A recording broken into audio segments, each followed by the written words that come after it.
Hello বন্ধুরা, তোমরা তো সবাই দেখেছিলা আমাদের ড্যান্সের প্রোগ্রাম ছিল।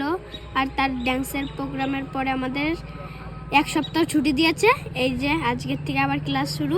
বেরিয়ে পড়েছি বাড়ির থেকে। এই যে আমি রাস্তায় আছি, এখন যাব। তারপরে দাদা আর আমি বেরিয়ে পড়লাম।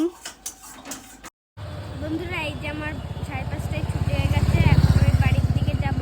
আর আগে যখন আমার 5:30টায় ছুটি হতো তখন চারিদিকে পুরো রাত হয়ে যেত। আর এখন পুরো সলক আছে, কারণ এখন দিনটা অনেক বড়, রাত ছোট। বন্ধুরা, আর রাস্তার পাশে দেখতে পেলাম এক ধরনের ফুল। ওই জন্য আমি গাড়িটা দাঁড় করিয়ে আবার সেই ফুলের কাছে যাচ্ছি। তোমাদেরকেও দেখাবো ফুলটা কি ধরনের ফুল, আর আমিও নেবো ফুলগুলো।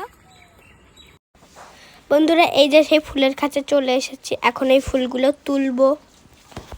বন্ধুরা, এই যে আমি অনেকগুলো ফুল ছিঁড়ে নিয়েছি। তোমরা যদি কেউ জেনে থাকো এই ফুলের নাম কি, কমেন্ট করে জানিও। এখন আমি এই ফুলগুলো বাড়ি নিয়ে যাব।